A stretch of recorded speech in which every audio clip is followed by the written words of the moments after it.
The desert sun blazed mercilessly over North Africa in early 1943, casting long shadows across the endless dunes, where two military legends were about to collide in what would become one of the most dramatic reversals of fortune in World War II. Erwin Rommel, the legendary Desert Fox, stood at the pinnacle of his career, having earned his fearsome reputation by outmaneuvering British forces with his Afrika Korps for nearly 2 years. His tactical brilliance had become the stuff of legend. His name, whispered with both fear and admiration across the battlefields of Europe and North Africa. But across the Atlantic, another legend was being forged in the crucible of American military tradition, a man whose very name would soon strike terror into the hearts of German commanders. George S. Patton, Jr., a career soldier whose aggressive tactics and unwavering determination had already begun to reshape American military doctrine, was about to prove that sometimes the student becomes the master in the most spectacular fashion imaginable. The story begins in the sweltering heat of the Tunisian desert, where Rommel's Afrika Korps had established what seemed like an impenetrable defensive position. For months, the German forces under Rommel's command had demonstrated their superiority over Allied forces, employing lightning-fast tank movements, coordinated air support, and tactical innovations that left their enemies reeling.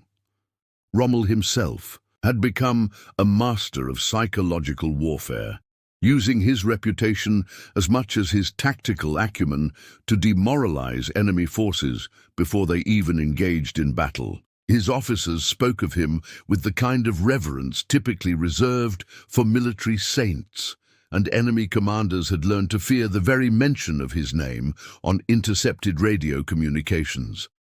When intelligence reports began filtering back to German high command about the arrival of American forces in North Africa, Rommel's reaction was one of barely concealed amusement. The reports described a flamboyant American general named Patton, known for his ivory-handled pistols and theatrical personality, leading what German intelligence dismissed as inexperienced American troops who had never faced the brutal realities of desert warfare. Rommel, who had spent years perfecting his craft against seasoned British veterans, viewed this new American presence as little more than a minor inconvenience, perhaps even an opportunity to demonstrate German superiority against what he perceived as untested colonial forces. The German High Command shared Rommel's confidence, with intercepted communications revealing dismissive attitudes toward American military capabilities. German officers spoke mockingly of American soldiers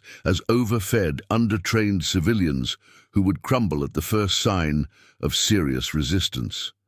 They had studied American military performance in World War I and concluded that while Americans might possess industrial capacity, they lacked the warrior spirit and tactical sophistication necessary for modern mechanized warfare. Rommel himself was reported to have remarked that dealing with the Americans would be like teaching children to play chess while blindfolded, a comment that would soon come back to haunt him in the most devastating way possible. Meanwhile, on the American side, George S. Patton was conducting his own assessment of the situation with characteristic intensity.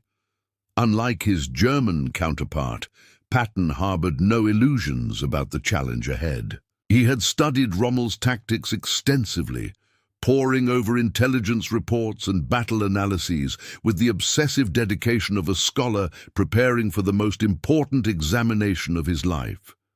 Patton understood that Rommel's reputation was built on solid tactical foundations, lightning-fast decision-making, and an intuitive understanding of armored warfare that had revolutionized military thinking. But Patton also possessed something that Rommel had not encountered before, a uniquely American approach to warfare that combined industrial might with innovative thinking and an aggressive spirit that refused to accept defeat as a possibility.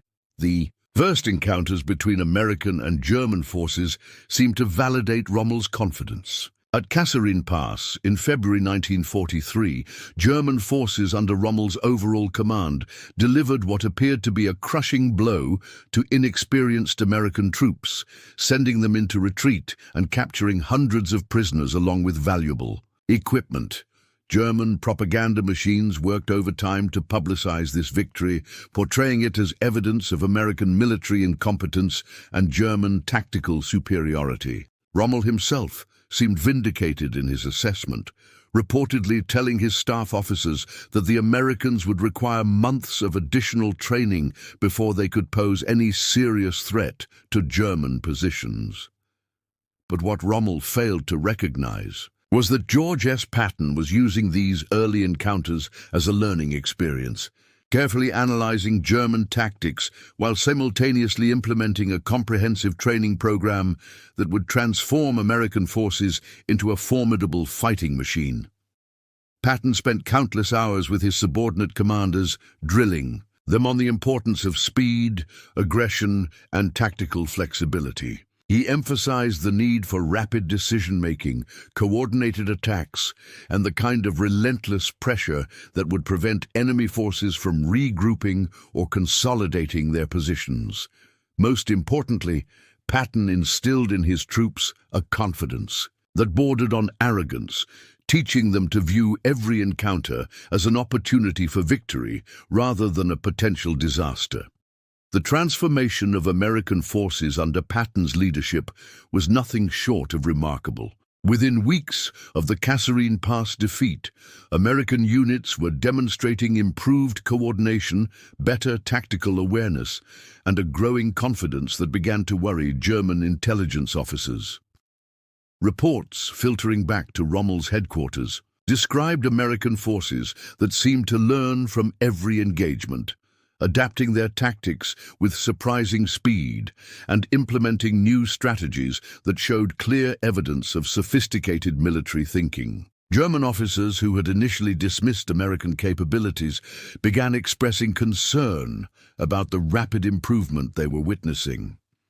Patton's approach to warfare differed fundamentally from traditional European military doctrine, where European commanders often emphasized careful planning and methodical execution.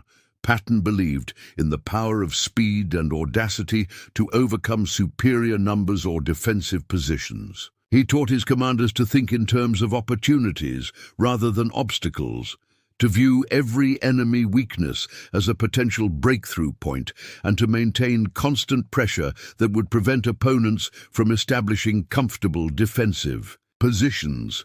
This philosophy, combined with American industrial capacity and technological innovation, began to create a military force that German commanders found increasingly difficult to predict or counter. The psychological dimension of the conflict was equally important. While Rommel relied heavily on his reputation and past victories to intimidate opponents, Patton was building a different kind of psychological advantage based on unpredictability and relentless aggression. American forces under Patton's command began launching attacks at unexpected times and locations, using tactics that seemed to combine careful planning with spontaneous improvisation. German intelligence officers found themselves struggling to predict American movements, a situation that gradually eroded the confidence that Rommel's forces had enjoyed since the beginning of the North African campaign. As spring 1943 progressed, the strategic situation in North Africa began to shift in subtle but significant ways. Allied supply lines were improving, bringing desperately needed equipment and reinforcements to American and British forces, while German supply lines were becoming increasingly vulnerable to Allied air attacks and naval interdiction. Rommel, despite his tactical brilliance, found himself fighting a war of attrition that favored his opponents, a situation that his early successes had temporarily obscured but could not ultimately overcome. The turning point came in March 1943, when Patton launched what would become known as the Guettar offensive, a carefully planned but aggressively executed attack that would demonstrate the complete transformation of American forces under his leadership. The operation began before dawn on March 23rd, with American artillery delivering a devastating barrage against German positions, while armored spearheads moved rapidly to exploit weak points in enemy defenses. What made this attack different from previous American efforts was not just its tactical sophistication, but the psychological confidence that permeated every level of command. Patton had spent weeks preparing for this moment, studying German defensive positions, analyzing enemy movement patterns, and developing a battle plan that would maximize American advantages while minimizing German tactical superiority. He positioned his forces to take advantage of superior American artillery and air support, while using terrain features to negate German advantages in tank warfare. Most importantly, he instilled in his commanders the importance of maintaining momentum once the attack began, emphasizing that speed and aggression could overcome even well-prepared defensive positions. The initial phase of the attack caught German forces completely off guard. American artillery, coordinated with unprecedented precision, systematically destroyed German communication lines and supply depots before shifting to direct fire support for advancing infantry and armor.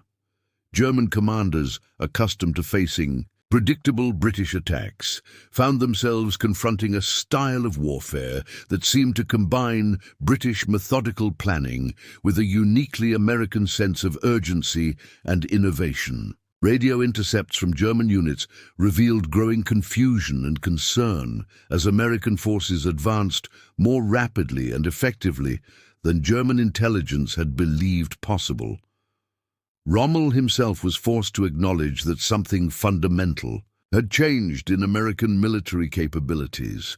Reports from his field commanders described American forces that moved with confidence and coordination, launching coordinated attacks that demonstrated clear evidence of sophisticated tactical planning and effective leadership.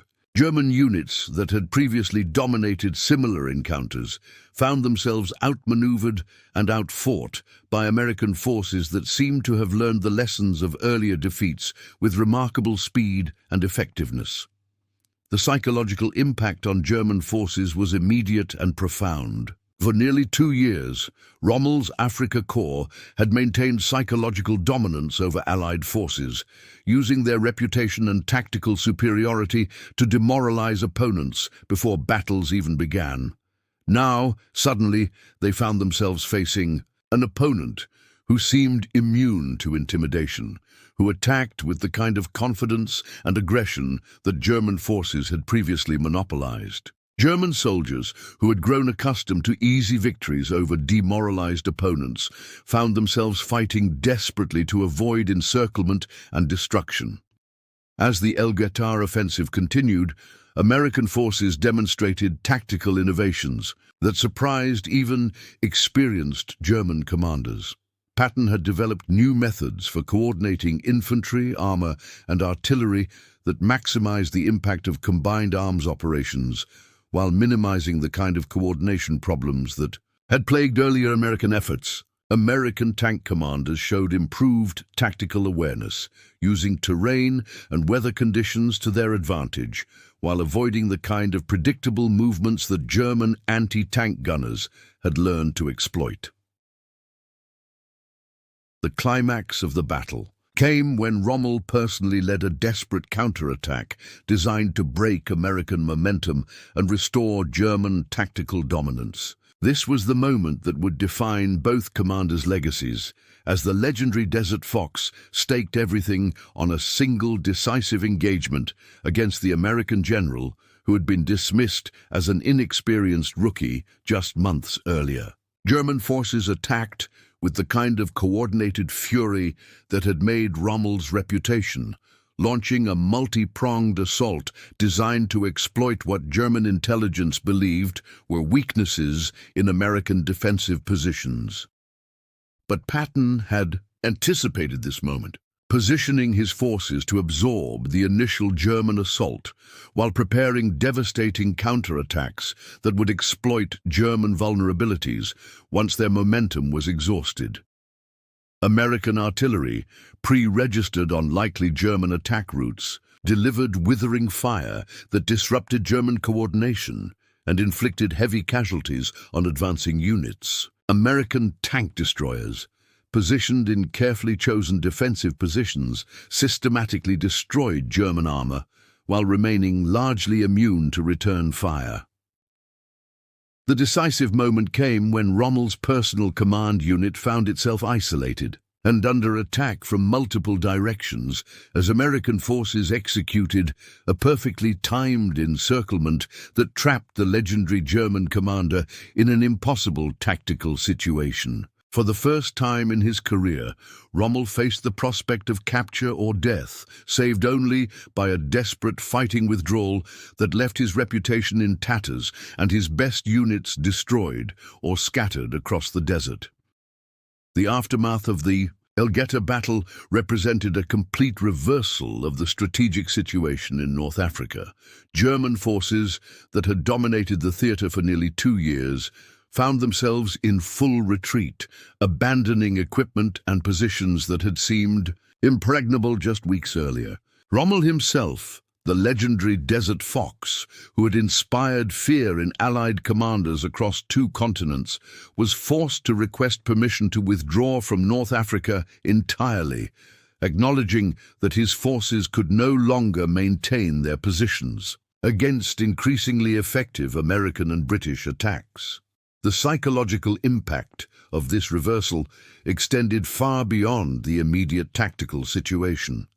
German High Command, which had dismissed American military capabilities as negligible just months earlier, was forced to completely reassess Allied potential and German strategic priorities. Intelligence reports flooding back to Berlin described American forces that combined superior industrial capacity with increasingly sophisticated tactical capabilities, led by commanders who demonstrated the kind of innovative thinking that German military doctrine had previously claimed as uniquely German characteristics.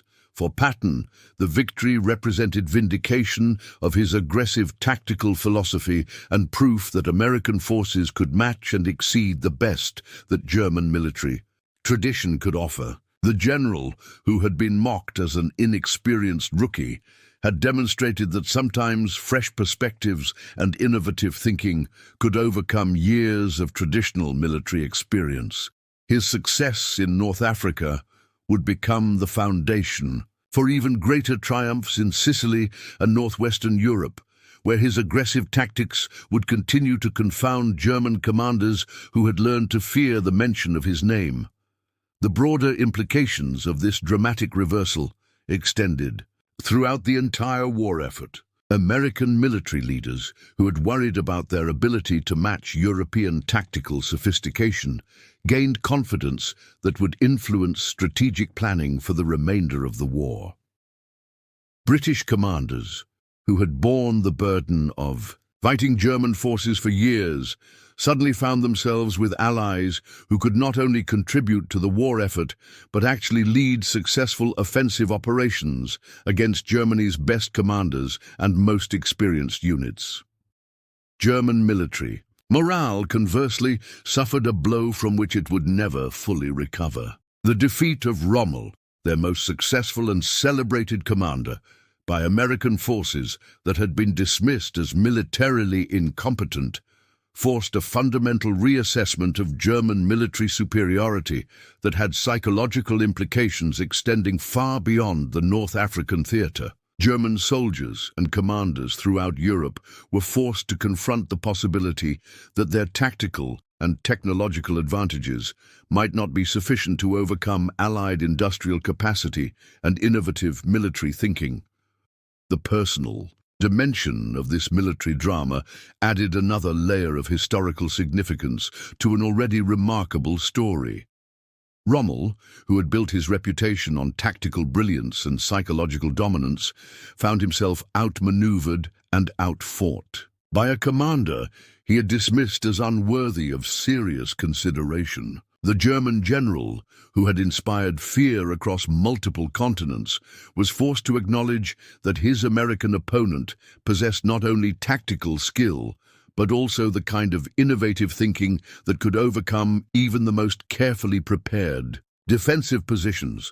Patton, meanwhile, had proven that American military capabilities extended far beyond industrial capacity and numerical superiority. His success in North Africa demonstrated that American commanders could match European tactical sophistication while bringing uniquely American characteristics, speed, aggression, and technological innovation to bear on traditional military problems. The general, who had been mocked as a theatrical amateur, had proven himself capable of defeating one of history's most celebrated military tacticians in direct combat.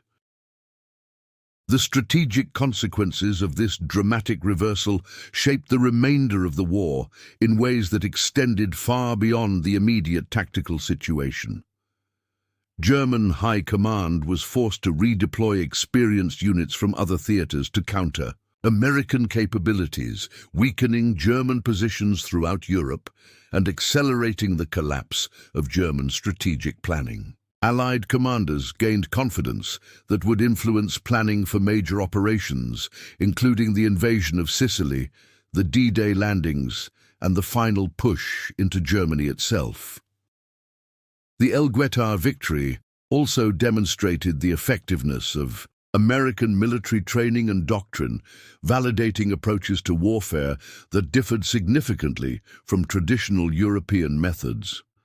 American emphasis on speed, technological innovation, and aggressive tactics proved capable of overcoming defensive positions that had been considered impregnable by conventional military standards. This success encouraged further innovations in American military thinking that would continue to influence military doctrine long after the war's conclusion. As news of the victory spread throughout Allied forces, the psychological impact was immediate and profound. Soldiers who had questioned their ability to match German military effectiveness suddenly found themselves serving in an army that had defeated Germany's most celebrated commander in direct combat. This confidence boost influenced performance in subsequent operations, as American forces approached future battles with the kind of psychological advantage that German forces had previously enjoyed. The transformation of Rommel from legendary commander to defeated general also had significant propaganda implications for both sides.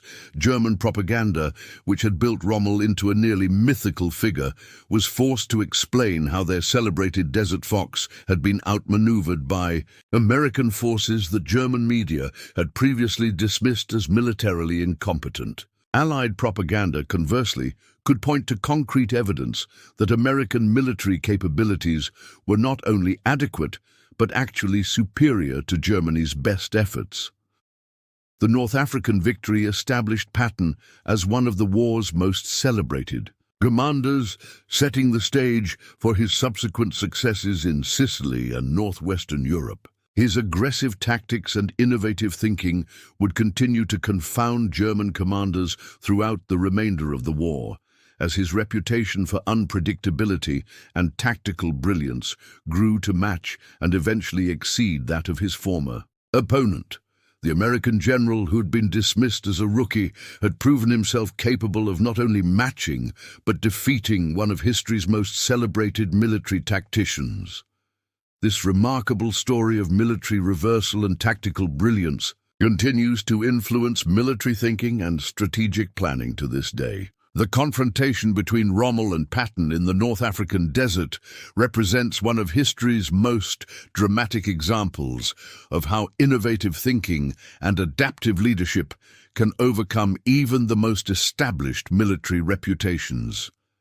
It stands as testament to the power of determination, tactical flexibility, and the kind of aggressive spirit that refuses to accept defeat as inevitable, regardless of the opponent's reputation or past successes.